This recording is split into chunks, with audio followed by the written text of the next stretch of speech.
What's up, everybody? Welcome to Ringside Geeks, your home to the very best in wrestling podcast, hosted by three guys and a lady. Sure. My name is Dave. Joining me for this fine episode is Tom. And I just bladed myself the hard way for those of you guys paying attention. Oh, sounds sexual. Oh boy. Also joining us is John. Strong style to the keyboard. The champ is here. And she needs no introduction. Give her one anyways. Yeah. She does need some kind of introduction. I mean, really. It's Monroe. Like, hey, lady. It's Monroe. This chick. Stop talking this over chick me. right here. Monroe, that's me. Hello. There you go. I said it twice, but Tom kept talking over me. No big deal. All right. Welcome to the show this week, episode 51 of the podcast. Not a whole lot's happening, but we'll talk about some stuff. And we'll dig our heels in on the heels category. Hey-oh, dad joke. Good job, babe. So yeah, we're going to talk about heels later in the show after we get through our typical segments that we do. Like heels of my feet, or like, because you don't want to talk about those. Those are, my goodness. We don't Gross. often talk about feet, and I don't want to. Yes, yeah, that's true. Yeah, I don't know why I don't think we're going to start today. Let's move on. What is going on in here? So we went downhill real quick. Real quick. This is derailed. All right, take two. What's up, everybody? Welcome to Ringside Geeks Indigestion Edition. All right. That's where I pulled out my do-over card. Yeah. So I watched Raw and SmackDown. I did not get a chance to catch 205 Live or NXT. I didn't even finish the Mae Young Championship tournament thingy. Just been too busy. I know the finals. It was ruined for me on Facebook, I think. Probably. Facebook, Twitter, YouTube, everywhere. There's and spoilers everywhere. Congratulating our winner. And like, really, I can't go anywhere without seeing it. Thanks. But whatever. So I've still got like 2.5 episodes of regular tournament to watch, and then the finals. But I am happy with the result because I really was afraid they were going to go down a road they should not go down. And it appears they're going away from that road altogether, but we'll talk about it in the news part. So let's dig into the weekend wrestling. We've got WWE stuff, and then we'll check in with John and Monroe if there's any other stuff outside of the WWE as far as this happenings for this past week. So, I'm going to hype it. They're not paying me, but YouTube TV is the stuff. That's where it's at. Really? YouTube TV is amazing. That's how I got to watch Raw and SmackDown, because I watched it during the day job. Skip over those commercials, unlimited cloud DVR. Woo! Watch my Brewer games, watch my Badger games, watch my Packer games.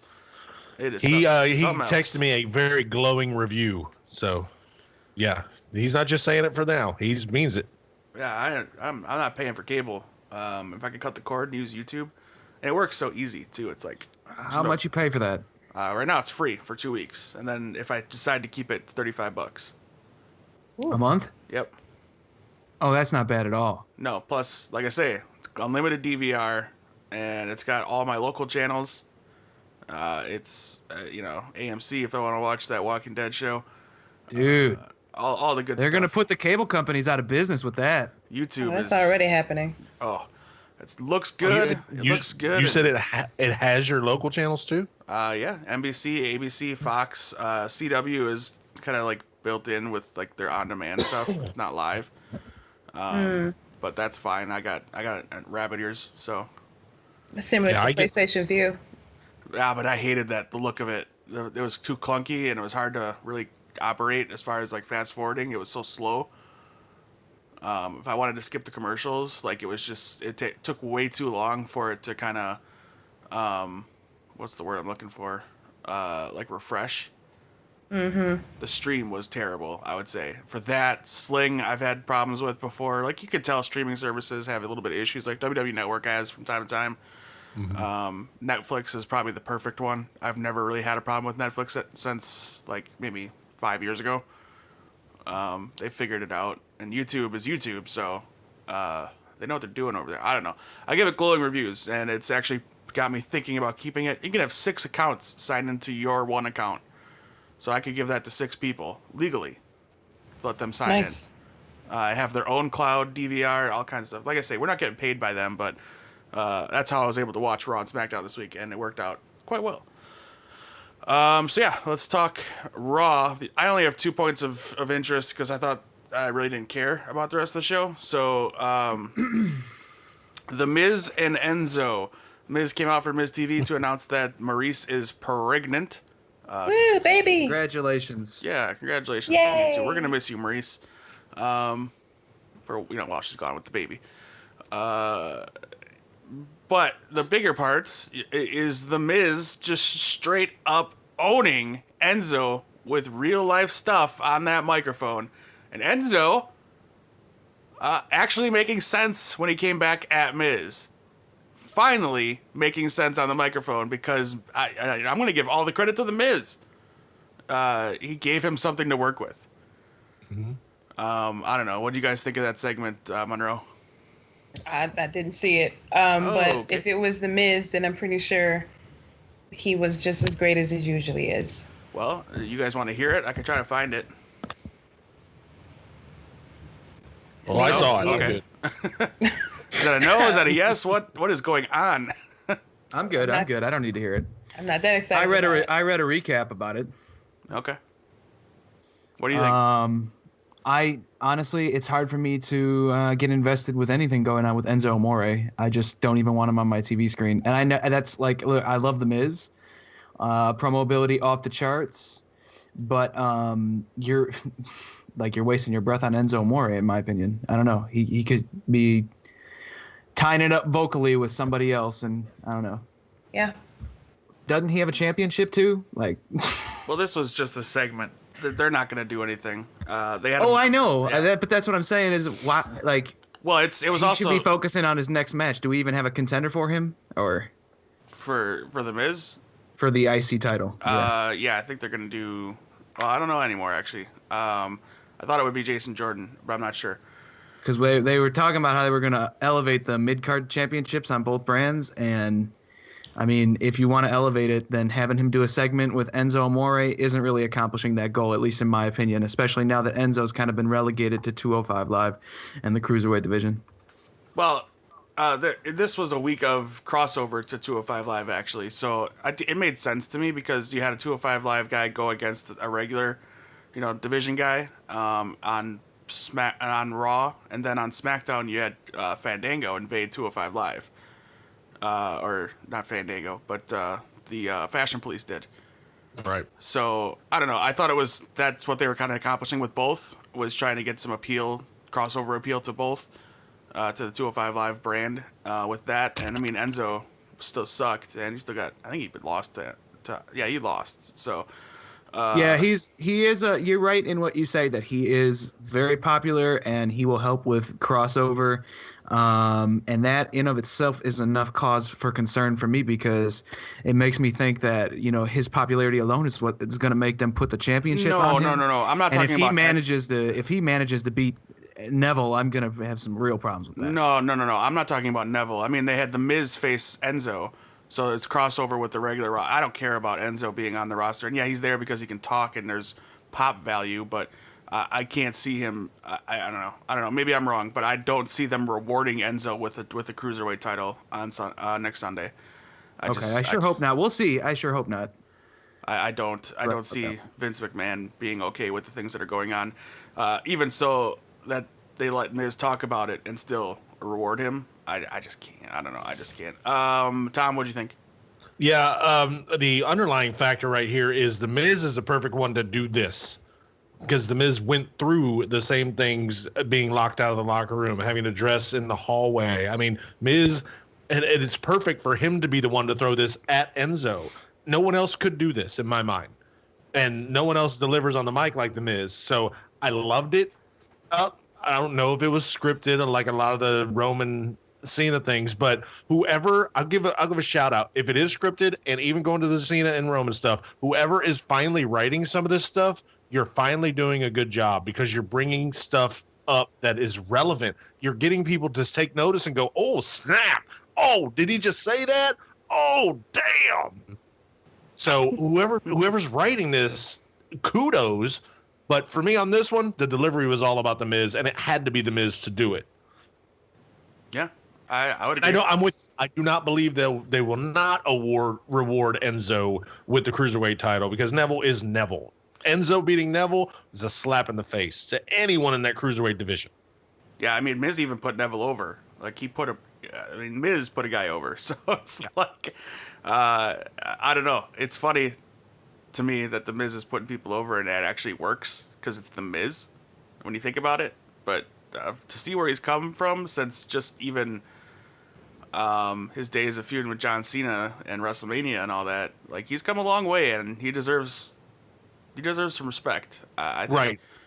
And I will agree. Again, I will still agree think with John. it's weird to say that title needs more relevance, where him not just being in a promo battle, him, doing the Miz TV, which the man can talk forever in my mind, because we said it on the last show. Miz is one of my top guys, but I want to see something revolving around this title that matters. Yeah.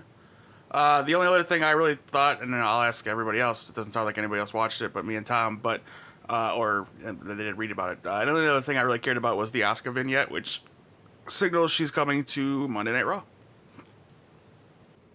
I did see that, and that was pretty awesome. Yeah. Personally, I could have done without it. I would have rather her just showed up. Let's keep this a secret. I mean, it's been on the internet already, but I would have rather her just showed up, much like Paige, when Paige just showed up that night. But I think they're trying to do things differently now with their NXT call-ups, to where they're introducing them first. I don't have a problem with it. I really don't, because we know what we're getting, but I would have just rather her just come out. The music hits, the mask on the screen, boom. I don't think this is going to hurt her at all, regardless. No. She's still going to get that huge pop first time she shows up, and it's still going to be awesome, and we still don't know when. And she's still working SmackDown house shows, but that's because they're going to Japan. The SmackDown. Yeah, she's just there. She's not wrestling, but she's there. Oh, you got feet on the ground, Tom? Well, she's still recovering from the collarbone. From what I read, she's just there. You got feet on the ground? You know what she's doing every second of the day? As a matter of fact, I do. I knew it. I wouldn't put it past him. That's what I'm saying. Tom's weird. No, not in that. Hey, he was the one that wanted to talk about your heels. Don't get mad at me, Tom. Both feet on the ground, in fact, not just one. See, Tom's all about feet tonight. It's weird. It is weird. Well, don't get any ideas. I know I talked about mine. Don't get carried away. It's all about feet with him, because his Indians are walking over that division.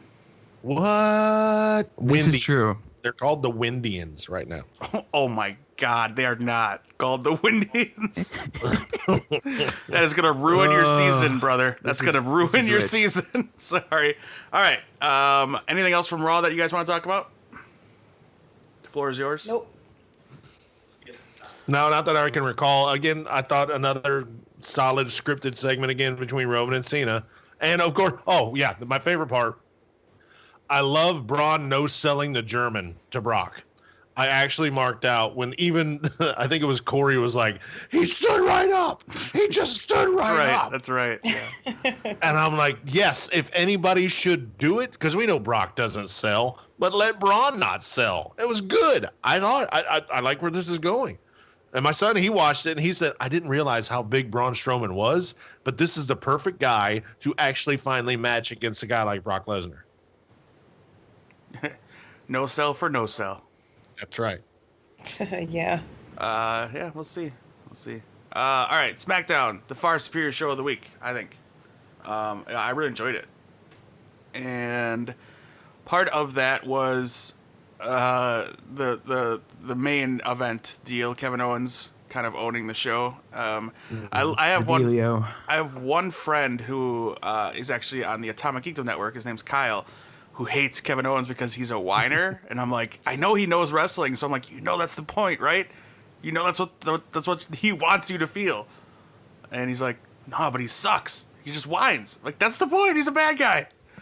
He's supposed to do that. He's the best. And he didn't quite get it. But anyway. So Kevin Owens is on his lawsuit train after being viciously assaulted by Shane McMahon the previous week, and Shane being suspended, and then Vince McMahon making the proclamation that he'll be coming to SmackDown, and he did in the closing, I think it was the closing segment of the show. And he is looking and sounding his age. He still looks good though, but he is obviously an older man now. Was it 4 years since he's been on SmackDown? They kept saying. Cole kept saying. I think it was 4. Yeah, they like to talk about that stuff, but So he gets in the ring and starts a heel promo by talking about how he's a billionaire and this world is made to make sure that he doesn't lose lawsuits. I was a little befuddled by that. Like, is this Vince McMahon? That's a CM Punk thing, in my opinion. Is that Vince McMahon pretending to be Donald Trump?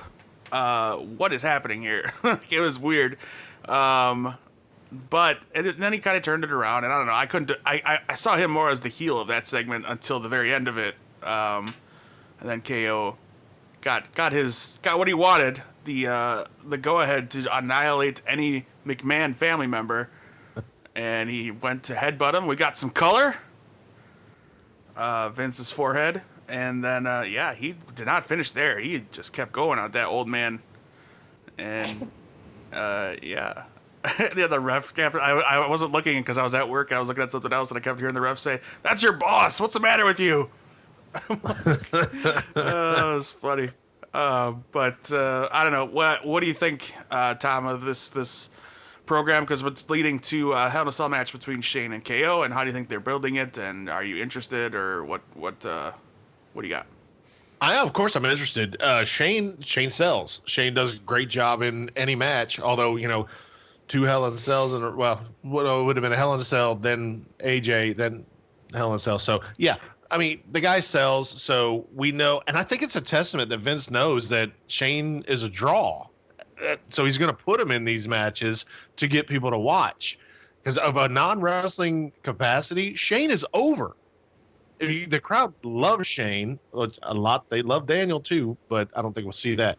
But this one's been building to me for a while, and I thought it played out well in this promo. The headbutt, I don't know, it was vicious enough to bust him open, but it played well, however it happened. And then KO, being the true heel, didn't stop. And I love the glazed over look, because we haven't seen that in Kevin in a while, where there was no remorse in him. And I like it when that happens with him, because he goes from the whining crybaby to now damn near homicidal, which is where I thought he was when he was attacking Vince. And I like that. Yeah. What about you guys? What do you think, John? I think it's the beginning of a very entertaining angle. I got to give props to them for the way that they did that. It was awesome. I will, however, say that I do have one gripe about it. As with most things, that's just, I don't know why I am that way, but that's the way I am.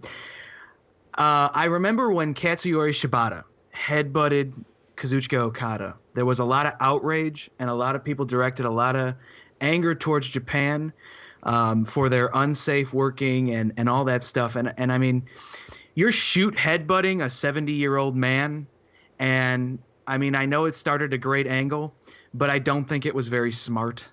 And I just, I hope everything's all right there. I'm sure Vince is fine, but I'm just not sure if that was a great risk to take. And, watching that, it was kind of like, did we learn anything from the Shibata situation? And, just if something had happened there, I don't know if the reaction would have been different. That's all. But still, yeah, great start to the or at least a follow-up to the angle. And, I'm glad Kevin Owens is getting something to do. I just wish that, he was the focus of the angle and not the McMahon family, because it feels like it's about the McMahons. Well, they did have Stephanie even show up at the end to help her daddy. That's right. And give That's KO a glowering look, even though. I'm sorry, I got to pause from the cheering in the background. My bad. Indians just walked off in the ninth. I'm sorry. My son's going nuts. Holy cow. Go Brewers. Go baseball. Go Brewers. I don't know. But yeah, Stephanie did come out on SmackDown of all places to help her father and gave KO the look of death. Right, and I'm sure she'll probably come out next week and cut a promo, and it's just gonna be more McMahons and more McMahons. Well, I think what's the takeaway? And then you're gonna probably get Triple H at WrestleMania versus Kevin Owens. I think that's the end goal with all of this. And if that's the case, I mean, here we go again. Triple H getting another main event paycheck at WrestleMania, and I don't know. I hope somewhere down the line Kevin Owens gets a payoff for this, as in like a title run again, because he deserves another one that isn't cut short by Bill Goldberg. So we'll see where it all goes. I like the start. I really do. Don't know how safe it was, but I like the start. Where I was going, though, with the Stephanie that was her first appearance on TV in a while. So I think they just kind of did that to show the importance of the moment. Right, because she just happened to be backstage for the Mae Young stuff. Right, so. right. So I don't know that we'll see her doing any promos because she has been off TV for a while, and that would be kind of dramatic to just throw her back on Raw. But we'll see. We'll have to wait and see. What did you think, Monroe? Well, unpopular opinion time. I didn't care for any of it. I don't like shoot anything. I don't like wrestlers doing things that are legit unsafe. I know any type of wrestling move can be unsafe, but a headbutt like that is unnecessary. I feel like if they could have went any other route, it would have worked just fine, because it's a move against Vince McMahon, so he would have still got the same reaction, I think. If he just did a pop-up powerbomb or just hit him, I don't know. So yeah, I didn't care for the headbutt at all. I don't care about seeing Vince McMahon on TV or in an angle or in the ring, none of the above. Don't care to see Shane wrestle another match. So it is what it is. I mean, I'm a KO fan, so more than likely I'll watch it because of him, but I don't care much about it at all. So I wish instead of Vince McMahon, I wish that was Goldberg. I wish he busted open Goldberg and beat him down like that and kept his title and It's a great still point. been champion. But yeah, I don't care much about this angle at all. Could have been Goldberg, could have been Jericho. I know that they did the Festival of Friendship, but if that would have gotten bloody, that would have been even more epic. So Yeah, I don't care very much. I'm sorry. All right, then. What else from SmackDown? The New Day and the Usos faced off in a a Vegas street fight? Sin City street fight. Yeah, whatever. And That's what they called it. I know. The New Day would win back the titles for a fourth title run. At least that's what they were saying. Yeah. The New Day. I actually enjoyed this match. I thought it was handled pretty well. I thought they had some pretty cool spots back and forth. One of the few New Day matches I actually enjoyed. Well, those guys have great chemistry. They're really good friends with each other, and they always put on great matches. So it's not surprising at all that this one was just as good. I'm kind of, I don't know, we're 4 weeks away, I think, from their next pay-per-view, SmackDown's. I can't remember exactly the date of Hell in a Cell. But, I don't know, I kind of wish they would have waited for that, but it makes me believe that they're going into a different feud for Hell in a Cell. Maybe I'm wrong. Maybe they're going to keep the Usos thing going. But, yeah, they do work very well together. I did like that Woods was not out there for it, and the fact that rumor has it that Kofi is hurt after the past couple days is not a good thing, but we'll have to wait and see for sure. I'm wondering going into Hell in a Cell, because you only have one match actually booked in the cell. I'm wondering, because the Usos will have the rematch clause, maybe this will be a rematch in the cell. a tag team Hell in a Cell match. I mean, that'd be interesting, especially with those guys. I mean, you saw Yeah. you saw a touch of the hardcore with that Oos going through the table there. Looked pretty great. So yeah, we'll have to wait and see. I would buy into that. A tag team with those two teams in a cell. I'd be okay with that. Yeah, right. Sure. Yeah, I wouldn't complain.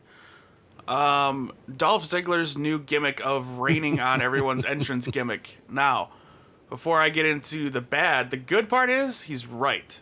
Anybody can get over with an entrance. And he's right. He's 100% right.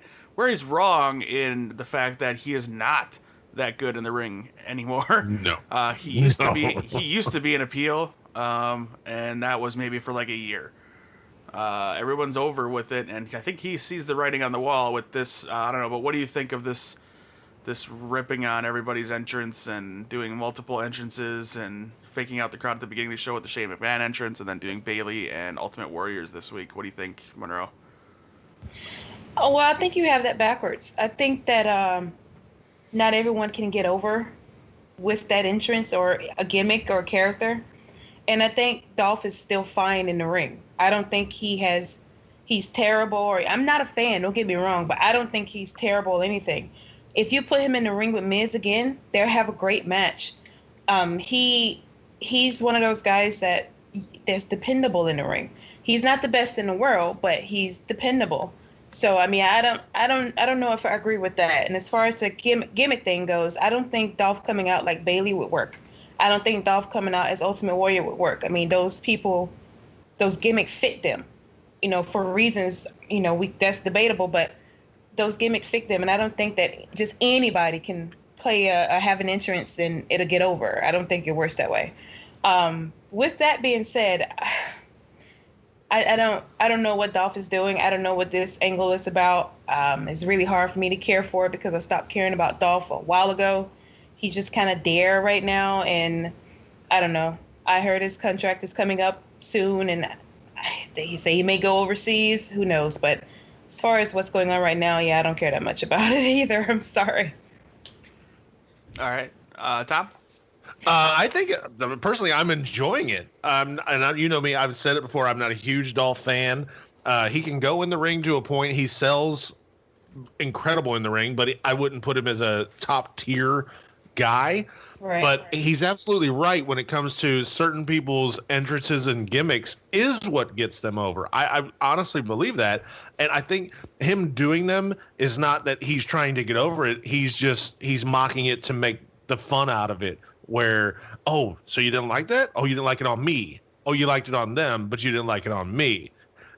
So it kind of works. I want to see where it's going because, in my opinion, what I was hoping for on Tuesday night was when he was in the ring, I wanted to hear Glorious pop to finally see Bobby come out. And a Bobby Dolph feud, to me, would be great because they can both work in the ring, and I think it would just sell.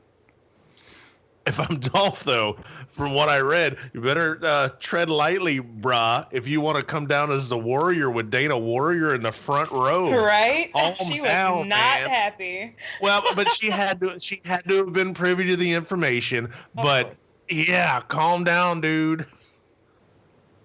So, Well, especially I'm okay with it. I want to see where he's going with it. And okay, if you really want to be that no-name guy trying to find a gimmick, lose the American flag tights. Go like an all black or all white, whatever. Just be the generic guy right now if I just be that generic. Because I remember what was funny, and people they discount TNA when AJ first started his, AJ kind of turn where he was growing the hair out. He showed up in just jeans and the jacket with the hood. He was now the outsider guy trying to find himself. I could see Dolph doing that, but in a more, I want to see him more with just a singlet with the wrestling gear on like Rick Steiner and say, hey, nobody can beat me in the ring right now. Because that's my gimmick. It would be, to me, that would be funny. all right. Dolph Ziggler's an interesting case, isn't he? I feel like I feel like he's having like an identity crisis, or maybe that's the I gimmick. think that is the gimmick. Because honestly, but I don't know how much of a gimmick it really is. I look at the guy and I just don't know who he is. I don't know who he's been trying to be these last couple of years. He just feels kind of generic. Mm-hmm. And even if he were to go to New Japan or wherever, what's that going to really do for him? I mean, I don't know. I feel like they need to give him something other than just like, hey, we're going to give you this reality gimmick where you're like using everybody else's stuff. I'd like to actually see him like be somebody. I don't know if that makes any sense, but like, don't just give him the generic wrestler gimmick. Actually give him something that he can sink his teeth into and see if he can do it. Because his whole career, he's kind of just been like, well, I'm trying to be like Shawn Michaels, but I'm not actually Shawn Michaels. So, well, we've been kind of saying that about Dolph for a long time, where he incorporates the Shawn Michaels gimmick. Now I'm going to dress like, my tights like Stone Cold. Oh, wait, now I got a little Bret Hart in him. He didn't know who he was, but I think right now the gimmick is the fans don't know who he is. So he's trying to incorporate that. I don't know. Right, but then who is he on the other side of all of this? Right. Like That's how what often we're is he going to find out? Okay, so I hope there actually is something good on the other side of it. And unfortunately, I don't think there is. I don't think there's anything new for him on the other side. I think it's just going to be kind of like this is him biding his time until he gets out of his contract and probably goes and is an analyst for Fox News or something. I hope that's what he does. Because to me, honestly, there's just not much to him. He's not a terrible pro wrestler, but I don't know. He's worn to me. He's played out. It's just my take. Yeah, we'll have to wait and see and figure out what they're going to do, if anything at all. But that is all I have from SmackDown Live. Anything else you guys want to talk about? I was so disappointed in the women's match. We always talk about the women getting time, and I just thought it was terrible. I found myself just looking at my phone the entire match, and this shouldn't happen. They've got to do better. That's Natalya and Naomi. Yeah. Yeah, it wasn't that great. I mean, I don't think neither show had a good women segment or match or anything this week. It's like they forgot all about them on Raw. I'm just like, oh yeah, I forgot. Hey, you guys go out there in the ring and do something. And it was, how short was it? And it was just dumb. Even the audience didn't care. And as far as Natalya and Naomi goes, I don't know. It wasn't very good. All right. Anything else from SmackDown? I'm good. Okay. The only thing I saw from 205 Live, again, I didn't get to watch it. I watched the highlight of the Fashion Police arrest Drew Gulak, and it was great. Everything about it was awesome. I did see that one. I don't know if they're going to plan on letting, I don't know if he fits it, but Tyler Breeze wrestle on 205 Live. Maybe that's where they're going. Kind of cross-brand as a tag team. And I kind of got the feeling, especially then, because Jack Gallagher heel turned too, and kind of formed an alliance with Brian Kendrick. They kind of got the sense that they might do a 205 Live tag team title division. Just maybe like they're planting the seeds for it. I don't know. Maybe, but I don't think Fandango fits 205 as far as... No, he's too big. Yeah, but yeah, maybe outside of those two, yeah. There's a good chance, potentially. And my one thing, and I'm starting to watch it a little bit more. I want to see Cedric Alexander get a push. I really do. I've been high on this guy for a long time. We're still waiting on that Mustafa Ali push. Yeah. Well, yes. Well, lots of talent on 205 Live, and who's at the top of the card? Enzo freaking Amore. Bada boom, cruiserweights are doomed. Tyler Breeze, according to Wikipedia, Tyler Breeze is weighing in at... Okay. Go ahead, Dave. According to Wikipedia, Tyler Breeze is weighing in at 212 these days. So maybe not. Maybe if he takes the badge off. See, oh, look, that was perfect. The Fashion Police lead in. Good job, Tom. Sorry, I had my badge on. If I could be serious for a minute, he was trained by Lance Storm, so he can drop the weight. That is true. What were you gonna No, say? John, I think you're worried you're worried for the wrong reasons. I really think this is Enzo in this match to be taught some humility. That's what I honestly believe. He's in it, but it's not a spotlight. Neville's going to destroy him. That would be fantastic. I hope you're right. I really I do. hope you're right. Yeah, I don't see it, but I hope you're right. My favorite part was after he got beat up by The Miz and The Miz Taraj. All Neville did was laugh at him backstage. Yeah. It was great. It was great. Anyway, all right. NXT, the only thing, again, I didn't get to watch it yet, is that the Adam Cole, Kyle O'Reilly, and Bobby Fish stable has a name now, and they have a new shirt. Go ahead and go pick that up right away. They are called the Undisputed Era. Yeah. What part I did catch, which has me intrigued. They came out during the UK match, Yeah. and they kind of surrounded it, but they did not attack Pete Dunne. I would like to see something done with Pete Dunne. Nice.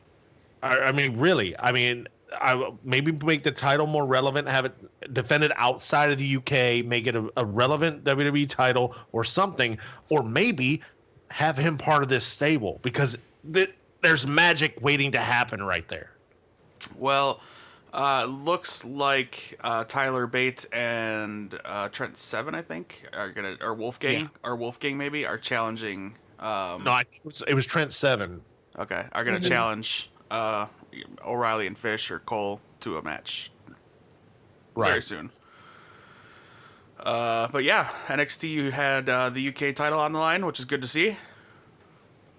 Getting some TV time again, and that's about all I saw. And then I saw there was a women's tag team match with the iconic duo, and I think Ruby Riott, and I don't know who she was with. It was Nikki. Well, Nikki came out. Oh, okay. I don't think it was meant to be a tag, but Nikki came out and made it a tag. Yeah, it was a tag, and Was but it? Ruby did. She had to find a partner. She was like, whatever. Okay. I don't need a missed partner. that I part. can take them on myself. And then Nikki came through the audience, tagged in, beat the girls up, and then left. It was awesome. With all of her craziness. I love Nikki. She's great. Yeah. I like all four of those. Ruby Riott probably the least, but I like all four of those ladies. I would agree with you. Just for something about her, I don't know. I don't still care like for her. her as much as the other ones. Yeah, I still like her, but And that's not even counting Ember in the equation. So yeah. So all right. That's all I have. I didn't. Anything else from NXT that you want to discuss before we move on?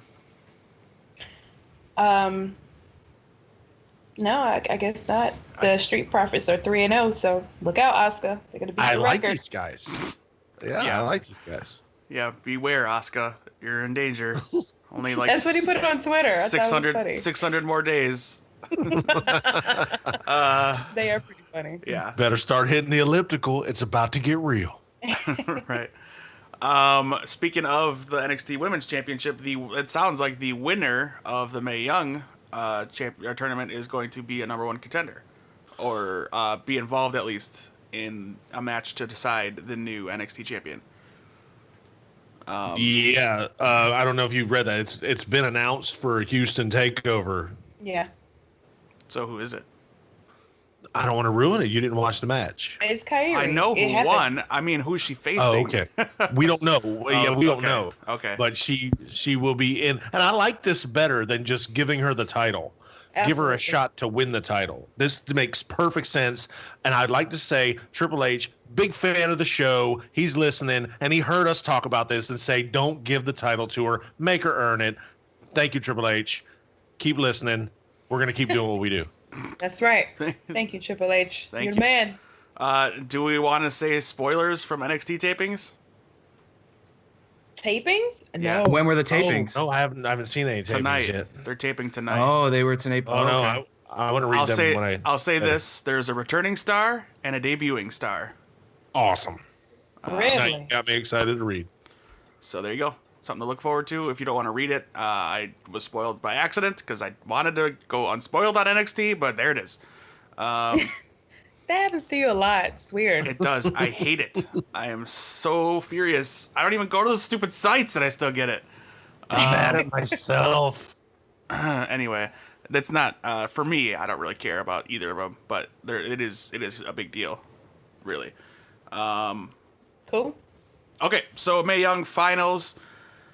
The original plan was for the final to be Kairi Sane, right? Am I saying it right? Yep. Versus Storm, actually. It's supposed to be Tony Storm. And that got scrapped, and they went with, excuse me, Shayna Baszler, and Kairi Sane. My fear was, and again, that was spoiled for me a couple weeks ago. My fear was at that time that they were going to go all in on this 4 MMA horsewomen, and that this was going to be all about Shayna Baszler, and I was happily proven wrong. Because I'm done with it. I don't like Shayna Baszler. I don't like any of those 4 horsewomen. They are not my 4 horsewomen, is what I should say. That's right. Right. And we'll get into the talk of that feud in the news portion of the show. But yeah, so Kairi Sane is your first Mae Young tournament winner, and I think that is the perfect choice to win going forward, especially since she's signed with the company too. So Absolutely. I think it was great, and they made the night about her, from what I heard, and less about Shayna Baszler, even though they were going to hype her up too because they're still trying to sign her. But yeah, congratulations. I think the hype was pretty equal, but once Kairi won, you could tell it was all about her. You never even saw Shayna or the horsewoman again. Good. The match was over, and now here comes the Kairi hype. Yeah. So what did you think? Did you guys watch it? I did. Yes, we did. Yep. All right. As far as the winner, I thought they picked the right winner, as you said. And I think that final match really exposed that Shayna Baszler was not really ready to win that tournament. Even though she may have, have had maybe some story to go along with it or something. I think that in the ring, you could tell after a while she was missing a lot of her punches, and her positioning in the ring was off at times. She just seemed like she was a work in progress, I should say. So I think she'll be great in the future, or at least good in the future. But Kairi Sane is like Asuka V2, if not better. And I'm excited to see what she could do with other women's wrestlers like Ember Moon and the rest of the NXT and WWE main roster. As far as the tournament as a whole is concerned, not too impressed, unfortunately. I know Monroe's going to talk a lot more about this, but I feel like they were held back a lot, and I feel like the tournament was a bit rushed. But, there was definitely some good stuff in there, and I think they picked the right winner. All right, go ahead, Monroe. Yeah, I was super excited for this tournament, and it was just a huge letdown for me. From the beginning all the way to the finale, it was just not interesting, not good. Sorry. A lot of my favorite wrestlers were in this tournament, and they were not present. I didn't recognize them. They were held back so much, they were almost unrecognizable. It was... All the matches were fine. Don't get me wrong. There was like maybe 1 or 2 terrible matches, I guess you could say. But all the matches were all at a certain level. None of them reached a higher level than the others. They were all there together. You can tell that they were all, taught to stay at that certain point, which is dumb because there are some talent in that tournament that could easily put on a 5-star. Easily. And they just wouldn't let them do it. And it's stupid that they didn't. The tournament itself, especially the finale, was way overproduced. Shayna Baszler, whatever her name is, I watched her in Stardom before and everywhere else she wrestled, and she still hasn't completely transitioned into pro wrestling from MMA. That was obvious in the finale because she got gassed really early. She's just not there yet, and I'm so happy they didn't go with her winning this thing. It's sad that they used the tournament to boost her, because if they made this decision beforehand, I think the tournament would have been better. But instead, you could tell from the first match that she was booked to look strong and to win it. So I believe if they had changed their mind before the tournament, that the tournament would have been better. But yeah, I'm happy that Kyrie won. She was obviously the better wrestler. Um, Probably the best one in the whole tournament. That's debatable, of course. And you have people like Mercedes and Toni Storm. Um, I really hope a lot of those women they did not sign because they would just get wasted away. I know a lot of the women are signed already, like Abby Layeth or Kimberly and people like that, and I hope we get to see them on NXT more. But like I said, yeah, I wasn't super impressed with this tournament. It was a big letdown for me, but I am happy that Kyrie won. So, Tom? Well, I think Shayna kind of dominated through, which was what everybody thought was going to happen. And in the final, I mean, Kari looked good. There were spots where, let's be honest, Kari missed some spots through every match that she was in this tournament. We know what she can do, but she botched in her first match about 3 spots. But I'm not being critical on her because she's fantastic. But to be critical on Shayna because you're kind of picking points right there. So I thought my pick was Shayna or Candice LeRae, right, to be in the final. Yeah, I think that was it. So I at least got one, and I still think there's work to do with Shayna because I think she could be a dominant heel character because that's what she was going for. This was the difference you did not have in this tournament as far as the UK tournament. You didn't have somebody come out and just be the heel. Pete Dunne, thank you. But as far as to say the whole tournament wasn't great and they were held back, you could say the same thing for the Cruiserweight Classic. Everyone's held back because you're under the W. And that's not a negative for WWE, but there's certain things they don't want you to do. They don't want you to show, and I don't understand that. I think you should be able to go full sway because some of those guys in the Cruiserweight Classic, I've seen do amazing things. Some of the women, going back and looking at it, because Monroe had talked to her, Monroe's build-up show made me go back and watch a lot. Toni Storm, I have a crush on. I want to see more of these people, but let them go. But at the same time, you see the same thing on Monday and Tuesday night, and even in pay-per-views. They don't let people go. So therein lies your problem. I don't think it's singular to this tournament. It's just something they have to figure out because there is so much talent. I don't think they know what to do with it. Well, in defense of Kairi, she's still adjusting to the WWE style. I mean, I can give you some matches to watch with her, which she doesn't know what a botch is. I don't know about those botches you were talking about, but she's still adjusting. And I understand. It is what it is. From what it's fine. The first match, I saw 2 to 3 botches, but it's still she made it work. Yeah, she's very good. As far as comparing it to the CWC, if you really want to go there, these women wrestle in Japan, and we all know the Japan strong style. Toni Storm, people like that, they wrestled that style. That was not present in this tournament. There was no strong style. It was barely any suplexes, which is a big thing in Japan.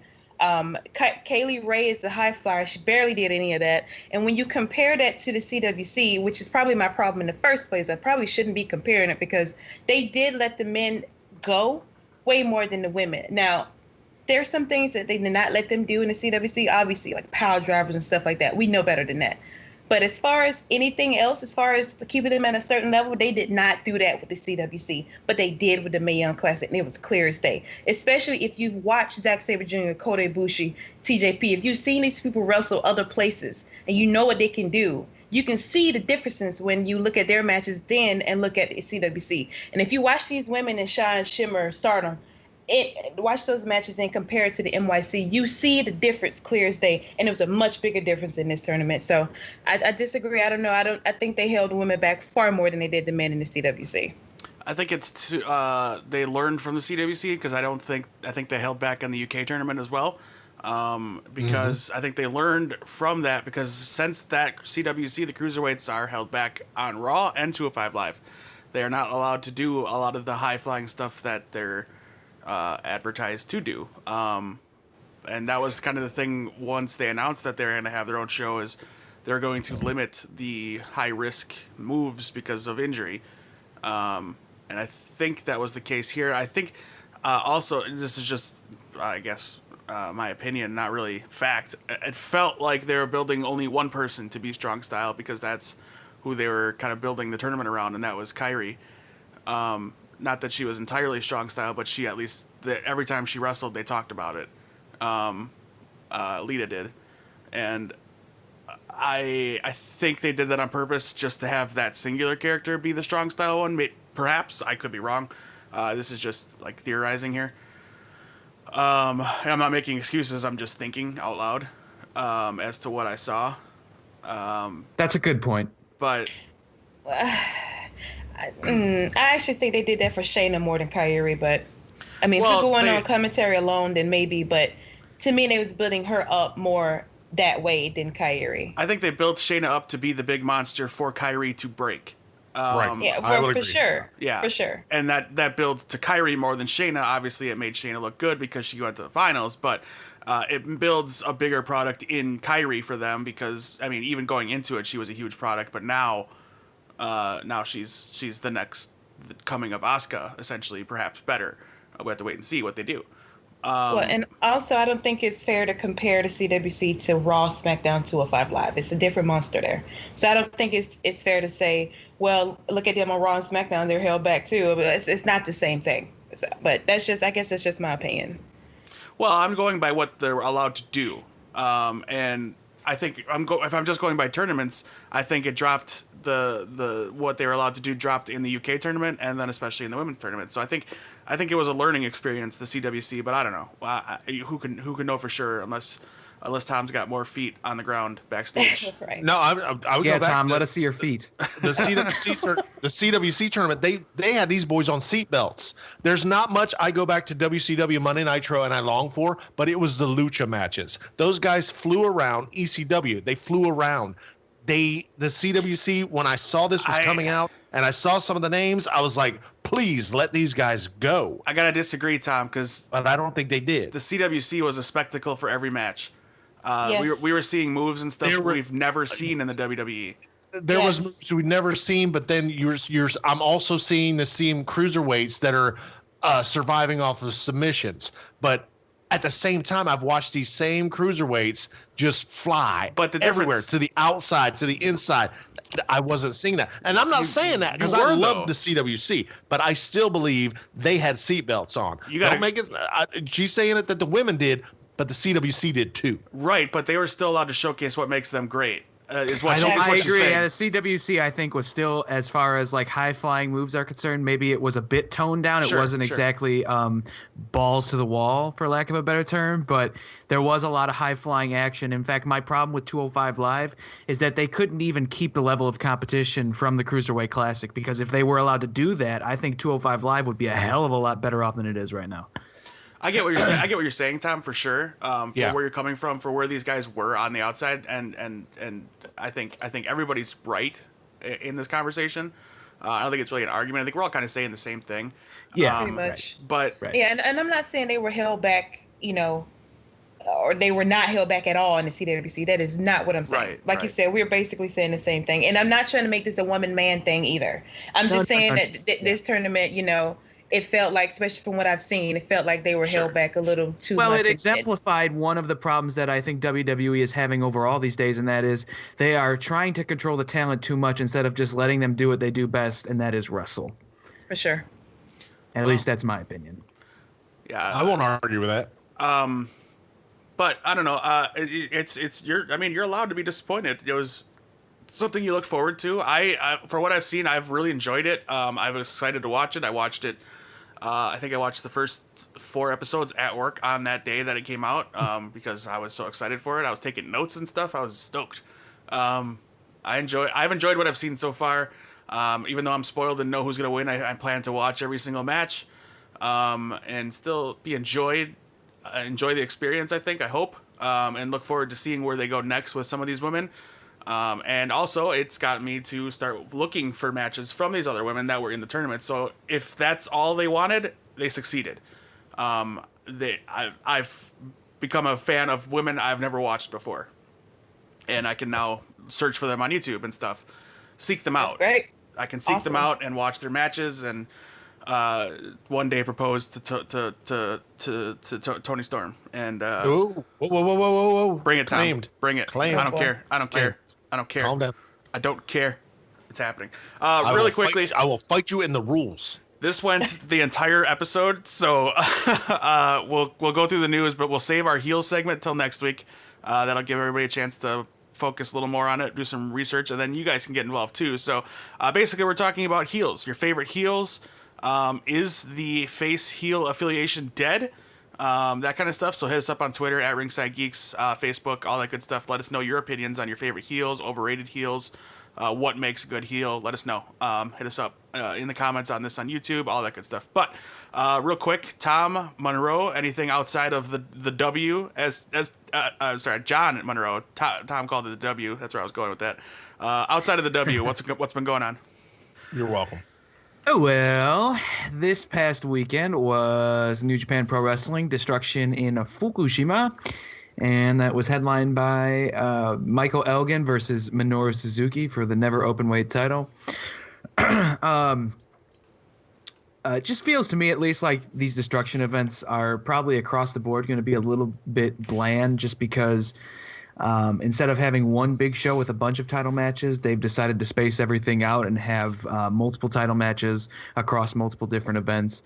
So each event has a lot of just like filler. And I would have preferred if they just had one card with all the title matches, and that would have been a better blow off. But anyways, this card in particular was a bit of a letdown. It was kind of mediocre, if not bad at sometimes. And I guess the main event was okay. I appreciate the story that it told. The wrestling, as far as Elgin and Suzuki are concerned, was pretty solid. It's exactly what I expected from the match. I could have done without the just consistent barrage of interference from Suzuki-gun. But in the end, Minoru Suzuki pulled off the victory, and it looks like Suzuki-gun is in control in New Japan Pro Wrestling right now, and they get another chance to stake their claim at that when Zack Sabre Jr. takes on Hiroshi Tanahashi this weekend for the Intercontinental Championship. But back to Fukushima, Monroe, what did you think of the main event and the rest of the card? Because I know we watched that together. Yeah, I mean, I can only echo what you said. There was a lot going on in that main event. I think a little bit too much, and it took away from the match. I really like Elgin, and I really wanted them to, and I like Suzuki, of course, but I really wanted those two guys to have a really good match, and I think there was way too much interference, and it took away from it. But it wasn't terrible. I mean, like you say, they were telling a story, and it's fine. As far as the rest of the card, I mean, it had its moments, but very underwhelming overall. So, yeah, I mean, not their best show, but it was still some good things there. For sure. So coming up this Saturday morning is Destruction in Hiroshima. As long as maybe, North Korea doesn't decide to start dropping bombs everywhere. Fuck that country and fuck their leaders. Okay. Just as a little aside, sorry. I don't want to get carried away. Yeah, don't. The IWGP Intercontinental Championship will be on the line as Hiroshi Tanahashi defends against the man who made him tap out on the first night of the G1 Climax, Zack Sabre Jr. Monroe, I know you are a big ZSJ fan. We're going to be seeing him next week. Do you think he's going to be carrying the Intercontinental Championship at that time? I do not. I really love Zack Sabre Jr., but I don't see him being beating the ace. So, yeah, I don't see it. I would like to see it, but I don't think it'll happen. Dave, any interest in that match? Tanahashi, Zack Sabre Jr.? Not really. I don't think Zack Sabre is going to win, but I don't really like either of them, to be honest with you. Okay. Okay. But no, I don't think he's going to win. Okay. Possible spoiler here. The only card in which Kota Ibushi is featured is this one on Saturday in Hiroshima. So considering Ibushi beats Zack Sabre Jr. and Tanahashi in the G1, I think that we're going to see Ibushi issue a challenge for King of Pro Wrestling. As far as the other title matches that evening are concerned, we're going to have a triple threat for the tag team titles once again between War Machine, Killer Elite Squad, Guerrillas of Destiny, and a junior heavyweight title match between Kushida and El Desperado. So should be an all right card. Again, I really wish they would have combined everything, but that's where we're at this week with New Japan Pro Wrestling, and it's just kind of setting things in motion for King of Pro Wrestling, which is their big event coming up in October. So outside of that, I don't think we have too much. We'll probably be here next week breaking down the Evolve card and et cetera, et cetera. There's a lot going on next weekend. I think we've even got a WWE pay-per-view and another New Japan event. So lots of wrestling next week. Yeah. Well, let me also say that Stardom Wrestling in Japan, the all-women's promotion, is having their 5-star Grand Prix tournament, which is basically their G1 right now, and it's been good. They are introducing new talent and really pushing new talent. So even Io Shirai and Mayu Iwatani, who were considered legends now, are taking losses, and it's very surprising. But there are some women that I've never seen before that are getting pushed, and I'm really liking what I'm seeing. The last day of the tournament is the 18th of this month, and then we will have the finals. So we'll see then who will win Block A and Block B. But yeah, like I said, it's been very interesting so far. So I can talk a little bit about that when that happens too. Sweet. Alrighty, sounds good. Okay, real quick, wrestling news of the week. The word on dirt sheets and whatnot is that Cena will take on Undertaker at Survivor Series. I don't know where that's coming from, but sure, okay. And that's why this Reigns thing is happening now, because he won't be available after that because of television shows and Transformers and whatever. Will Ospreay, everyone's favorite cruiserweight / high flyer / do it all man, is returning to Ring of Honor in October and November. So there you go, everyone. Cool. Sweet. We'll be seeing him then. Vince McMahon is apparently dropping the 4 Horsewomen feud. Ronda Rousey is not signed, and they're not even negotiating at this point, and Baszler's not signed either. So, yay. Well, there you go. Thankfully, I don't want it. Not in my WWE. Not my 4 Horsewomen. Canadian Olympic gold medalist Erica Wiebe is getting a WWE tryout. She's the reigning champion in the women's 75-kilogram freestyle at the Rio Olympics. So we can get a new Kurt Angle in the form of a woman. That'd be cool. Maybe.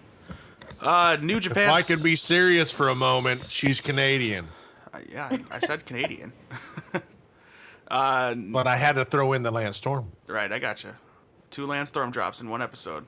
That's right. Yeah. We miss you, Lance. He's a fan of the show. Oh, really? That's news to me. I like it. New Japan stars the Young Bucks, Ricochet, and War Machine are allowed to work shows for The Crash in Mexico, but they did block Kenny Omega, Okada, and Will Ospreay from working for them. And I don't even know what The Crash is. Do you? some competing company with CMLL. Okay. Yeah, I'm not familiar with them. I'll have to seek them out. Speaking of, Cody Rhodes as Ring of Honor champ can only work with CMLL due to their working relationship with Ring of Honor. Oh, geez, I forgot. That's next weekend, too. Minoru Suzuki taking on Cody at Death Before Dishonor. That's Ring of Honor. Big pay-per-view next weekend. Yeah. Is that a Saturday night pay-per-view? That would be a Friday night. Friday night, okay. Yes, sir. I know she doesn't like it, but I enjoyed it. Glow Season 2 begins filming October 16th. Yeah. And the girls were backstage at the Mae Young Classic, by the way. A lot of them were. Yeah, a few of them, yeah. And news for us, hopefully.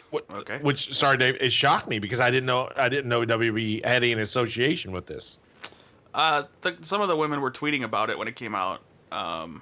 I don't really remember them talking about it like on any show or anything like that. It surprised me because I told my daughter and she was like, "Well, I didn't think they were on wrestling." I didn't either. Becky Lynch will be at Wizard World Madison, where I will be next weekend. So hopefully I can finagle at least a picture with her and get some good pictures for us. Maybe some video of her panel. I'm gonna try. She's only there Saturday, and I don't have any plans to be blocked by any other interviews. So we could get a good Becky Lynch segment for the show and for YouTube. So, and who doesn't want to talk to the Irish lass kicker? I mean, Exactly. She's awesome. Offer her some tea. Yeah, maybe that'll be my photo op with her. That'll be the joke. Yeah, get the tea. Yeah, that's a good one.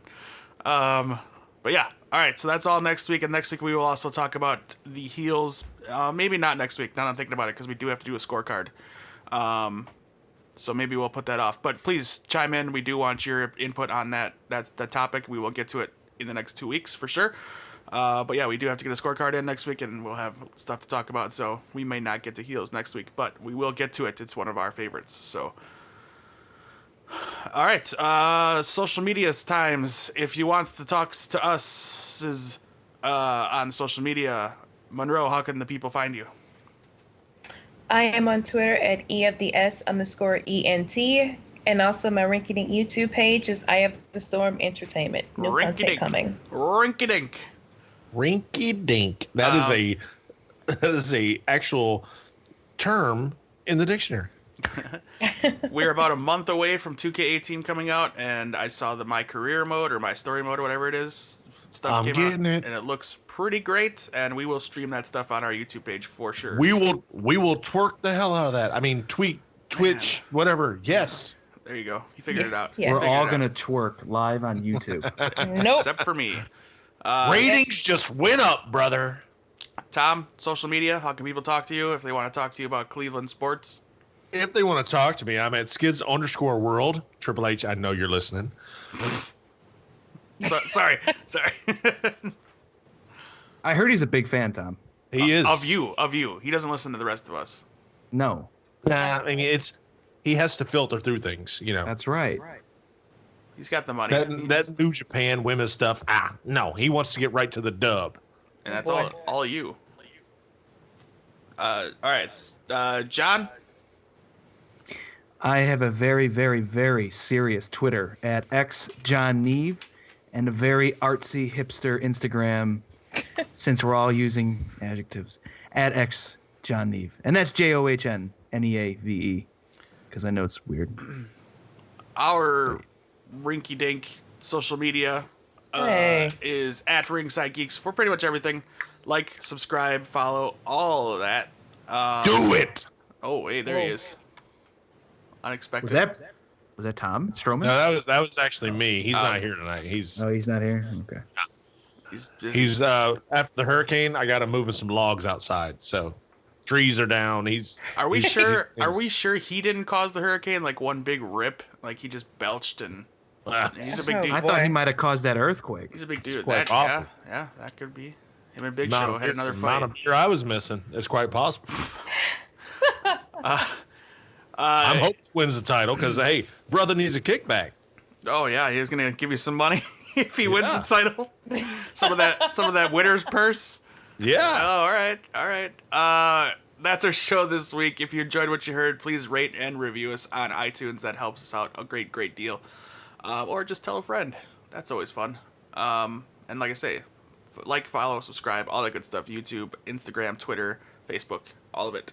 Until next week, we wish you all a healthy and wonderful weekend. Stay safe out there. Hope everybody's doing okay after the hurricane. And Japan, be careful. North Korea is insane, so good luck. And the earthquake too. Mexico, please pray for everybody. The world is in an interesting position right now. It's weird. Mother Nature is fighting back. That's right. Some kind of movie happening. As some kind of movie trailer would be saying right now. The perfect storm. 2012, all that good stuff. Right. Not to make light on serious issues, but I am going seriously. to anyway, apparently. Yeah, you are a little bit. But I'm glad to hear the people I know were safe, and I hope all of your loved ones are safe or at least recovering okay. And if you can find a good place to donate, there's still a lot of people in need, so do so, please. It's the trying times that the good people and the good nature of people shows through. So if you can, help out. That's right. All right, that's our show this week. Well said, sir. Thank you. We will see you guys next week. Everybody say goodbye. Goodbye. Peace.